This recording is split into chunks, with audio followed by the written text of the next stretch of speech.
अस्सलाम वालेकुम second year. आज हम इंटीग्रेशन के हवाले से अपना लेक्चर स्टार्ट करते हैं। कल जो मैंने आप लोगों को लेक्चर दिया था वो था डिफरेंशियल के बारे में। डी ऑपरेटर है और उसको आपने देखा कि किस तरह से हमने अप्लाई किया, और दूसरा उसमें था डी वाई और डेल वाई की वैल्यू कैलकुलेट करना, जो कि हमने उन्हीं डेरिवेटिव के पिछले रूल्स जो हैं उन्हीं में से वो फार्मूला लेके तो डेल वाई की वैल्यू कैलकुलेट की, फिर डी वाई की बाय यूजिंग डिफरेंशियल। आज हम इंटीग्रेशन स्टार्ट करते हैं। तो सेकेंड ईयर सबसे पहले मैं आपको बता दूं कि इंटीग्रेशन जो है ये रिवर्स प्रोसेस है डिफरेंशिएशन का, ठीक है। यानी डी बाई डी एक्स अगर कहीं आपने लिया हुआ है और आप उसके ऊपर इंटीग्रेशन अप्लाई करते हो तो ये दोनों एक दूसरे को कैंसिल करती हैं। सही। हमारे पास जो इंटीग्रेशन है, किसी भी फंक्शन को इंटीग्रेट करने का मतलब है हमने वो फंक्शन फाइंड आउट करना है जिसका ये डेरिवेटिव दिया गया है। पहले क्या था डेरिवेटिव के चैप्टर में कि हमें एफ एक्स दिया होता था, हम D by d x of F x calculate करते थे, डेरिवेटिव कैलकुलेट करते थे। अब डेरिवेटिव दिया हुआ होगा और हमने असल फंक्शन कैलकुलेट करना है।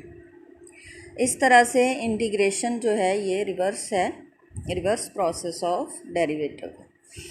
चलें जी, सबसे पहले देखें हमारा जो डेरिवेटिव में पावर रूल था उसके मुताबिक d by d x of x n plus one क्या आएगा। D by d x of x n plus one क्या आएगा, पावर को नीचे लाएंगे, पावर में से वन माइनस करेंगे, d by d x of this x again लेंगे जो कि वन है, ठीक है। ये तो था डेरिवेटिव का पावर रूल। अब हमने क्या करना है, इनके बोथ साइड पे हमने इंटीग्रल अप्लाई करना है। ये है इंटीग्रेशन की नोटेशन। इंटीग्रल जब हमने अप्लाई करना है तो साथ वेरिएबल ऑफ इंटीग्रेशन जो है वो मेंशन करना है बोथ साइड्स पे। यानी यहाँ पे integration with respect to x हो रही है, इसलिए डी एक्स जो है बोथ साइड पे हमने लगाना है। अब राइट हैंड साइड पे ये कांस्टेंट है, बिल्कुल डेरिवेटिव की तरह ये कांस्टेंट बाहर आ जाएगा। D by d x and integral एक दूसरे को कैंसिल कर देंगे और यहाँ ओनली रह जाएगा एक्स एन प्लस वन, ठीक है। डी एक्स जो था वेरिएबल ऑफ इंटीग्रेशन था वो भी ख़त्म हो गया। यहाँ एक्स एन प्लस वन बचा equal to n plus one, constant था बाहर आ गया, integral x n d x, integral यहाँ आएगा, ठीक है, कांस्टेंट बाहर ले लिए। अब इसकी वैल्यू हमने निकालनी है। Integral x n d x क्या होगा, ये एन प्लस वन दूसरी तरफ जाके डिवाइड हो जाएगा। यूँ हमें फार्मूला मिला x n d x equal to x n plus one over n plus one, और ये rule n equal to minus one के लिए एप्लीकेबल नहीं है। क्यों नहीं है, ये देखें साथ लिखा हुआ है, where n not equal to minus one.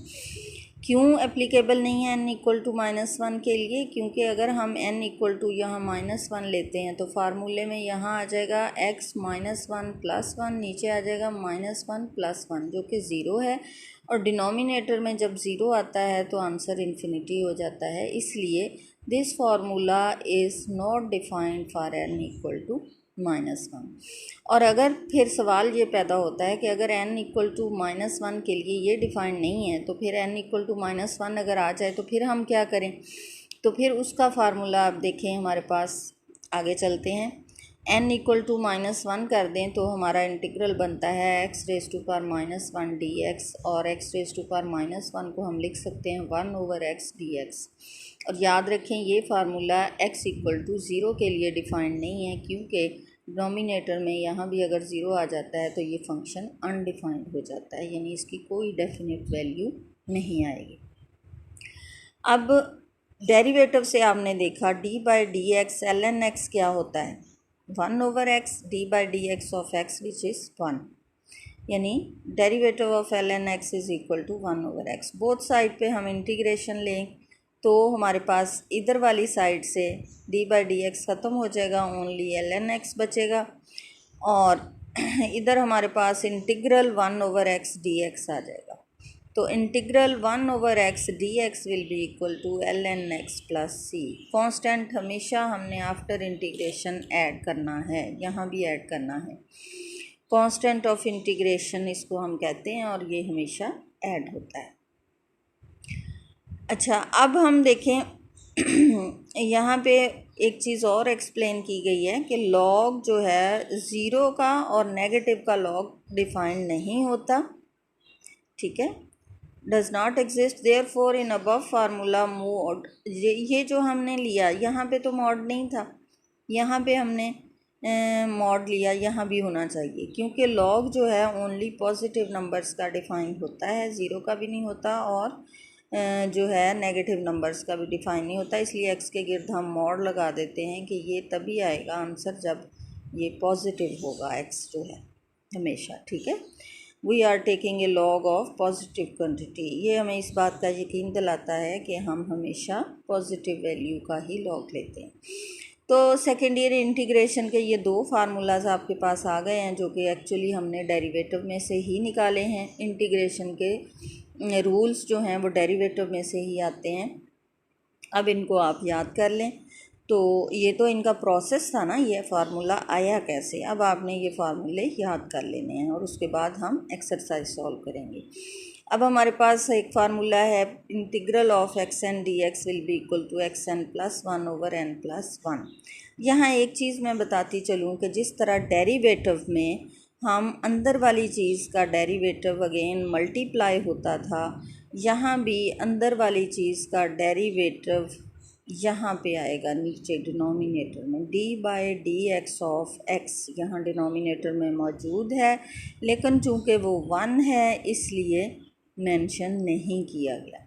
ये बात बहुत इम्पॉर्टेंट है और आप लोगों ने इसको याद रखना है कि जैसे डेरिवेटिव के पावर रूल में डेरिवेटिव ऑफ एक्स एन क्या होता था, n(x(n-1) d/dx of x again. तो यहाँ पे याद रखने के लिए ये याद रखें कि डेरिवेटिव में तो पावर नीचे पहले लाते थे और पावर में से 1 माइनस बाद में करते थे। यहाँ पावर में 1 ऐड करना है पहले, फिर इसी पावर को नीचे डिनोमिनेटर में लाना है, ठीक है। और यहाँ पे d/dx ऑफ x डिनोमिनेटर में लगे, ये ज़रूर याद रखें वरना आप मिस्टेक कर लेंगी क्वेश्चंस में, ठीक है। तो चलें, ये दूसरा फार्मूला याद रखना है, integral 1/x dx will be equal to ln x plus c. और थोड़ा सा ये याद कर लिया करें कि 1/x किस चीज़ का डेरिवेटिव है, आप जानते हो 1/x is the derivative of ln x, इसलिए हमने इसकी इंटीग्रेशन ln x लेनी है। अब नेक्स्ट हम क्वेश्चंस जो हैं वो सॉल्व करते हैं। ये हमारी एक्सरसाइज स्टार्ट होती है। क्वेश्चन नंबर 1 देखें। सबसे पहले हमारे पास है 3x² - 2x + 1 integral dx equal to, अब बिल्कुल डेरिवेटिव के रूल की तरह हम हर टर्म की अलग से इंटीग्रेशन लेंगे, यानी 3x² की अलग इंटीग्रेशन, -2x की अलग, +1 की अलग। अब 3x² में 3 कांस्टेंट है, डेरिवेटिव के मुताबिक बिल्कुल यहाँ भी रूल लगेगा, कांस्टेंट बाहर आ गया, इंटीग्रल x² - 2 बाहर आ गया, integral of x dx plus 1 मौजूद है, लिखा नहीं जाता, इंटीग्रल dx हो गया।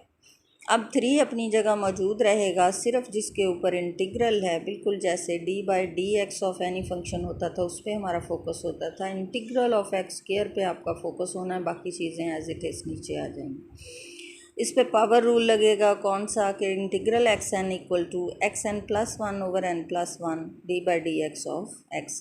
तो यहाँ आ जाएगा x 2 + 1/2 + 1 -2, यहाँ आ जाएगा x 1 + 1/1 + 1 प्लस यहाँ 1 है यानी x⁻⁴ 0, तो उसका डेरिवेटिव, उसके इंटीग्रेशन x आएगी, क्योंकि x⁻⁴ 0 + 1/0 + 1 will be equal to x plus constant of integration. तो यहाँ हमारे पास आ गया 3x³ 3 से 3 कैंसिल, x³ आ गया, -2x² 2 से 2 कैंसिल, -x² आ गया, प्लस x प्लस c, ये हमारी इंटीग्रेशन हो गई। अब नेक्स्ट हमारे पास है दूसरे नंबर पे इंटीग्रल √x + 1/√x, इसको हम x 1/2 कर लेंगे, इसको ऊपर ले आएंगे x - 1/2। अगेन आपने दोनों टर्म्स को अलग अलग कर लेना है और फिर वही xn+1/n+1, इसकी पावर में 1 ऐड किया और उसी से डिवाइड किया, प्लस इसी तरह इसकी पावर में 1 ऐड किया और उसी से डिवाइड किया। नीचे d/dx ऑफ x हम लगाते हैं, लेकिन 1 होने की वजह से आपको यहाँ पे कुछ नहीं नज़र आ रहा। अब इनको सिंप्लीफाई किया तो हमारा आंसर आया 2/3x 3/2 + 2x 1/2 + ये हमारा इंटीग्रल है। मुझे उम्मीद है आप लोगों को ये इस टाइप के जितने भी क्वेश्चन हैं आप इजीली सॉल्व कर लोगे। अब नेक्स्ट मैं आपको इससे थोड़ा डिफरेंट जो क्वेश्चन है वो करवाती हूँ। हाँ जी, ये देखें हमारे पास एक और फार्मूला आ गया d/dx ax + b⁴n+1 अगर आ जाए तो फिर हम क्या करते हैं, डेरिवेटिव निकालने के लिए पावर को नीचे लाए, पावर में से 1 माइनस किया, then d/dx of ax + b again लिया जो कि a है। अब हमने इसमें से इंटीग्रेशन का फार्मूला लेना है, तो बोथ साइड पे हम इंटीग्रल ले लेंगे। इधर इंटीग्रल और d/dx कैंसिल हो जाएंगे और इधर n+1 जो है वो बाहर आ जाएगा और a भी बाहर आ जाएगा। तो नेक्स्ट फार्मूले की शक्ल क्या होगी, ये देखें, बोथ साइड पे इंटीग्रेशन अप्लाई की, इधर d/dx और इंटीग्रल ख़त्म हो गए और इधर n+1 डॉट a बाहर आ गया, अंदर रह गया ax + b⁴n dx। इसकी हम वैल्यू निकालना चाहते हैं तो बाकी वैल्यूज़ को दूसरी तरफ शिफ्ट कर देंगे, ax + b⁴n+1 over n+1 dot a इसके नीचे आ जाएगा। ये हमारा फार्मूला है, यानी integral ax + b⁴n dx will be equal to ax + b⁴n+1 over n+1 dot a। ये भी आपने देखा डेरिवेटिव में से ही हमने इंटीग्रेशन का फार्मूला जो है वो अखज़ किया है। अब हुआ क्या है, पहले तो सीधा सीधा पावर रूल जो अभी हमने इंटीग्रेशन का किया वो लगा, यानी पावर में 1 ऐड किया, नीचे उसी से डिवाइड किया, फिर अंदर वाली चीज़ का डेरिवेटिव यहाँ डिनोमिनेटर में ले लिया, d/dx ऑफ ax + b जब लोगे तो ओनली a आंसर आएगा। वही चीज़ जो मैंने आपको पिछले रूल में बताई थी कि नीचे d/dx ऑफ x हमेशा मौजूद होता है, लेकिन वो 1 होने की वजह से वहाँ मेंशन नहीं किया जाता। जब x के अलावा कोई चीज़ n के अंदर फंक्शन के तौर पे x के अलावा कोई एक्सप्रेशन हो तो हमेशा आपने यहाँ नीचे d/dx ऑफ दैट फंक्शन लेना है, अदरवाइज़ आप मिस्टेक कर लोगे। ठीक है, अब देखें बिल्कुल इसी टाइप का एक क्वेश्चन है, 2x + 3⁻1/2 इंटीग्रल dx। क्या करेंगे, सबसे पहले इसकी पावर में 1 ऐड करेंगे, उसी से डिवाइड करेंगे। अब नीचे डिनोमिनेटर के अंदर d/dx ऑफ 2x + 3 लेंगे विच इज़ 2, तो ये आपके पास आ गया, ये आपका क्वेश्चन जो था वो सॉल्व हो गया। ठीक है, उसके बाद आप देखें इसी टाइप के क्वेश्चन्स हैं, थोड़े बहुत मिलते जुलते, इसी से आप इनको इजीली जो है वो सॉल्व कर सकते हैं। 3x + 2/√x इंटीग्रल dx, इसको देखें ज़रा, इसको क्या करेंगे, टर्म्स को सेपरेट कर लोगे, 3x/x 1/2 अलग कर लो, + 2/x 1/2 अलग कर लो, फिर इनको सिंप्लीफाई कर लो, यानी x 1/2 को ऊपर ले जाओ, ये हो जाएगा x - 1/2, दोनों की पावर्स ऐड होंगी, x + 1/2 आ जाएगा + 2x - 1/2, दोनों टर्म्स को अलग अलग कर लो, कॉन्स्टेंट्स को बाहर ले आओ और उसके बाद पावर रूल अप्लाई करो, पावर में 1 ऐड करो और उसी से डिवाइड करो। ठीक है, बहुत आसान क्वेश्चंस हैं, इस टाइप के जितने भी क्वेश्चंस हैं सेकेंड ईयर उनको अब आप सॉल्व कर सकते हो। नेक्स्ट हमारा एक और फार्मूला आता है एक्सपोनेंशियल फंक्शन का, d/dx ऑफ e⁴ax क्या होता है, डेरिवेटिव हमने पढ़ा जब, वो होता है e⁴ax d/dx ऑफ ax, तो इस तरह बनता है a.e⁴ax। अब हम बोथ साइड पे इंटीग्रल लेंगे, जब इंटीग्रल ले लेंगे इस तरह से कांस्टेंट बाहर आ जाएगा, d/dx ख़त्म हो जाएगा और इसकी वैल्यू क्या आएगी, e⁴ax divided by a plus some constant of integration. तो अब यहाँ पे क्या आया, डेरिवेटिव में क्या होता था, as it is exponential function आता था और d/dx ऑफ एक्सपोनेंट साथ मल्टीप्लाई होता था, जबकि इंटीग्रेशन में क्या हो रहा है, एज इट इज़ आता है e⁴ax और डेरिवेटिव ऑफ एक्सपोनेंट नीचे डिवाइड होता है, नीचे लगाना है d/dx ऑफ ax। ठीक है। याद रखने के लिए क्या आपने समझ लेना है कि exponential function as it is आएगा और नीचे डिनोमिनेटर में डेरिवेटिव ऑफ एक्सपोनेंट आएगा।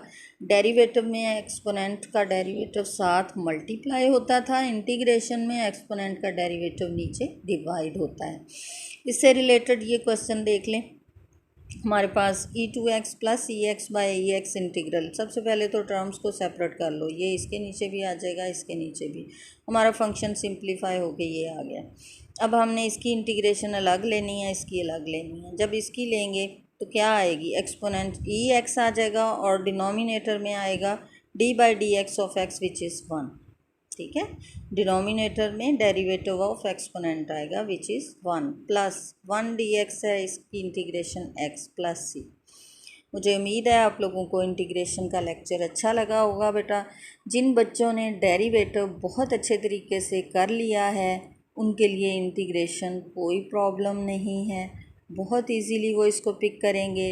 इंटीग्रेशन उन स्टूडेंट्स को नहीं आती जो डेरिवेटिव नहीं करते। तो बेटा एक बात मेरी याद रखें, आप लोगों ने अब इंटीग्रेशन का चैप्टर स्टार्ट किया है तो साथ साथ डेरिवेटिव के रूल्स रिवाइज करते जाएं, अदरवाइज़ आपको इंटीग्रेशन नहीं आएगी।